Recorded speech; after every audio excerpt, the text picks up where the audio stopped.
تخيل معايا عزيزي المشاهد، عزيزي الزملكاوي حبيب قلبي، نيمار بيلعب مع ايشو ويلعبوا بعض.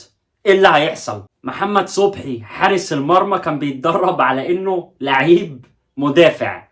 بسم الله الرحمن الرحيم. السلام عليكم ورحمة الله وبركاته. جمعة مباركة على حضراتكم ان شاء الله، يا رب تكونوا بخير ان شاء الله دائما وابدا.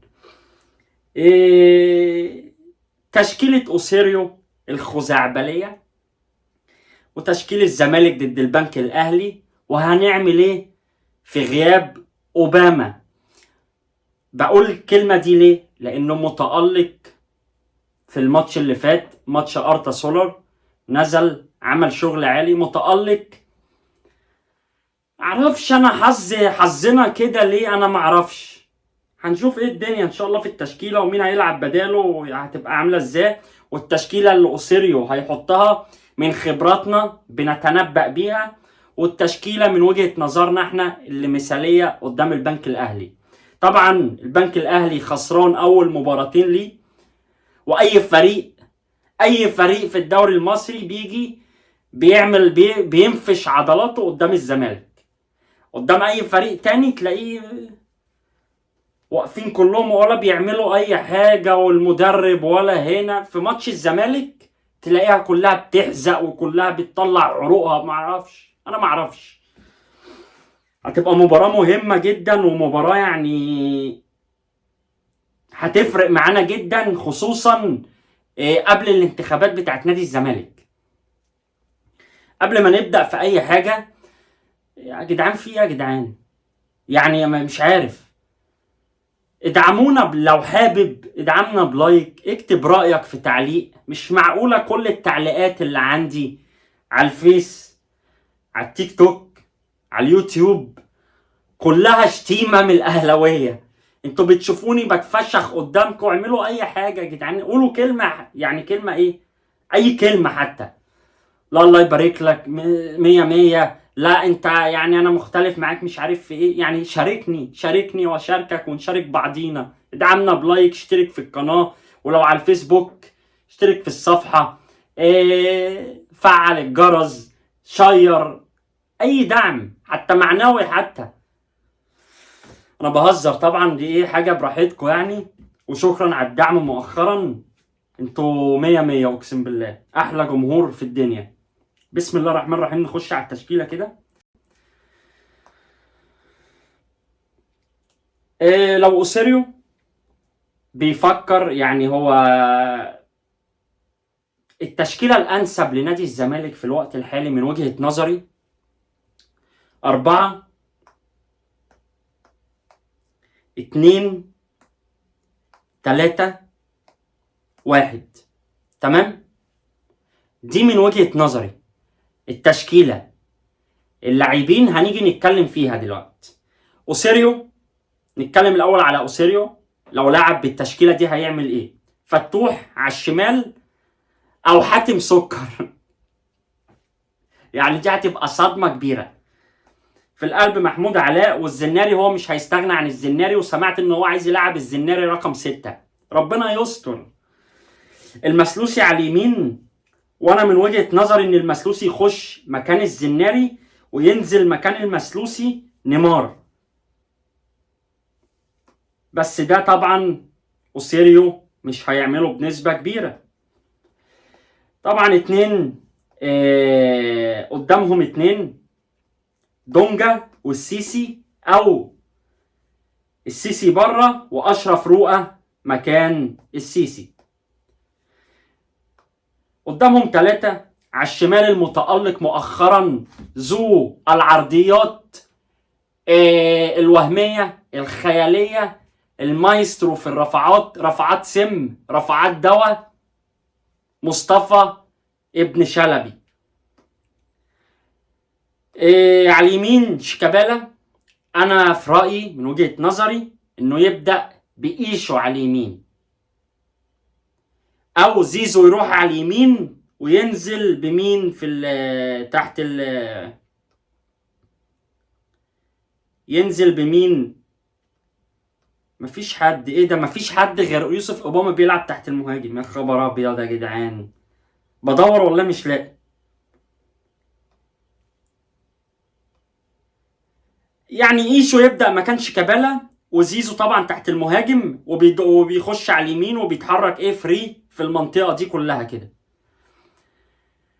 تحت مهاجم وحيد سيف الجزيري. وانا من وجهة نظري ان ناصر منسي مش وحش. انا عايز ناصر منسي ياخد جنبات حلوة، بيعافر على الكورة، بيقاتل، بيحارب. سيف الجزيري بيخدع المدافعين وبيعمل شغل عالي. يعني دي وجهة نظر، طبعا وجهة نظر حضراتكم ممكن تكون مختلفة، ممكن تكون متفقة، الله اعلم، ولكن دي من وجهة نظري. ايه ده، انا ما غيرتش الشعار بتاع المقاولين ليه؟ انا اسف.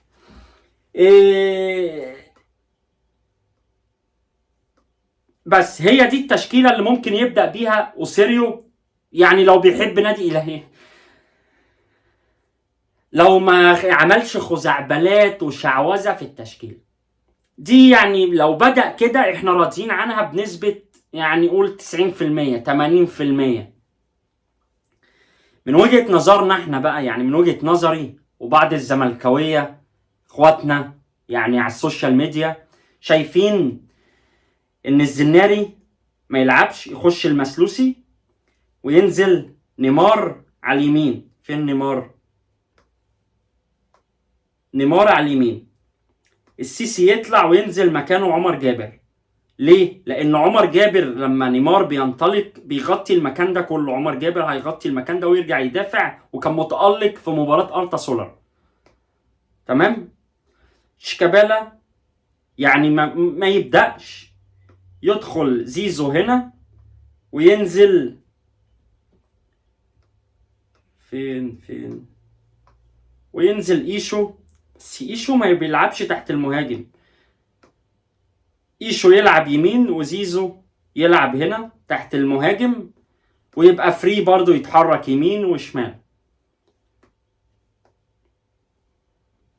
دي التشكيلة المثالية من وجهة نظرنا. يعني الفنية، ما احنا جمهور عندنا وجهة نظر فنية، عارفين اللي عندنا، عارفين الأدوات اللي عندنا، عارفين إمكانيات اللعيبة. مش عيب ولا ما فيهاش أي حاجة اما نحط التشكيلة ونقول تشكيلة عادي يعني. أنا مش شايف فيها أي مشكلة يعني. انطلاقات طبعا فتوح مع شلبي هيعملوا جبهة نار. ايشو مع نيمار. ايشو اتظلم في مباراة المقاولين، ومباراة اول مباراة كانت مع مين، واول مباراة مش فاكر والله كانت مع مين. ليه؟ لان كان بيلعب تحت ايشو باك يمين محمد طارق. تخيل معايا عزيزي المشاهد، عزيزي الزملكاوي حبيب قلبي، نيمار بيلعب مع ايشو ويلعبوا بعض. ايه اللي هيحصل؟ ايه اللي هيحصل لما يلعبوا بعض؟ لما واحد بيعرف يلعب كورة يلعب جنب واحد مهاري، الاتنين مهارة، الاتنين سرعة، الاتنين فنيات عالية، يلعبوا مع بعض، هيلعبوا بعض احلى لعب من وجهة نظري. الله اعلم بقى وجهة نظر حضراتكم. قول رأيك في تعليق، يعني لو متفق معايا ان نيمار وايشو هيعملوا شغل عالي. وبعدين في فكرة برضو حلوة، ان لو زيزو ما لعبش على اليمين، يعني المراقبة عليه مش هتبقى اللي هي يعني اما يلعب على اليمين والمدرب بتاع الفريق المنافس يحط له 4 على اليمين يمسكوه ما يعرفش يتحرك، والزمالك ما يعرفش يعمل اي حاجة. لكن لما يلعب هنا هيبقى عنده حرية ان هو يتنقل في اي حتة ويخش جوه في العمق وجوه البوكس ويطلع بره يستلم الكورة من الاتنين، من بتوع خط النص، ويسلم شلبي ويسلم ايشو ويسلم المدافع ويشوط على ويسلم الجزيري ويشوط على المرمى ويعمل شغل عالي لما يبقى عنده حرية برضه. هنشوف ايه اللي هيحصل. هي دي التشكيلة من وجهة نظرنا. عايز طبعا اعرف وجهة نظر حضراتكم بالنسبة لمحمد صبحي. محمد صبحي كان بيتدرب، طبعا هو مش هيلعب، يعني بتبقى يعني كارثة في عالم كرة القدم، وعمرها ما اعرفش حصلت قبل كده ولا لا، ان حارس مرمى مدرب يغير مركزه يلعب مدافع. معرفش هو كان بيتدرب على كأنه لعيب على اساس ايه، انا معرفش. عواد هيبدأ طبعا، كل التوفيق لعواد. اتمنى ان حاتم سكر ما يلعبش، ما نشوفوش المباريات دي خالص. يعني نشوفه مثلا في كاس مصر في مباراة مثلا ايه ملهاش اي لازمة كده، نشوفه ايه الكلام.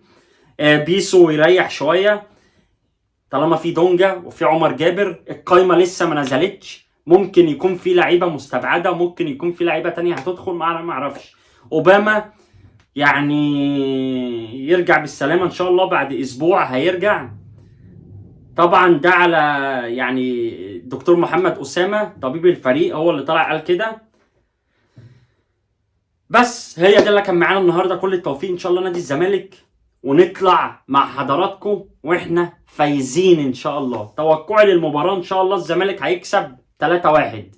ليه 1؟ لان الدفاع في اخر فترة مش اللي هو، فممكن نستقبل هدف. اتمنى ان ما نستقبلش اي اهداف. اللي هيسجل الاهداف ان شاء الله مصطفى شلبي هيعمل اسيستين، وزيزو هيجيب هدف، ودونجا تسديده كده من بعيد، وان شاء الله سيف الجزيري او ناصر منسي. بس كده هو ده اللي كان معانا النهارده. ان شاء الله نكسب، ان شاء الله تكون مباراه ممتعه. عايز بس اخر تعليق، مباراه المحله بلديه المحله ضد زد، ايه المتعه دي يا جدعان؟ ايه المتعه دي؟ انا والله فاتح يعني بالصدفه كده، فتحت الشوط الاول، ايه ده؟ 5 اهداف في الشوط الثاني، طبعا طرد في هدف. عندهم لعيب نيجيري مش عارف اسمه ايه، اكيمي حاجه زي كده. ايوه على ده لعيب، وهتلاقيه ايه، هتلاقيه يعني $5000 ولا حاجه، ولا اي حاجه. بس كده عشان ما تقولش على حضراتكم، كان معاكم بورتامنتو، اشوفكم على خير ان شاء الله. سلام.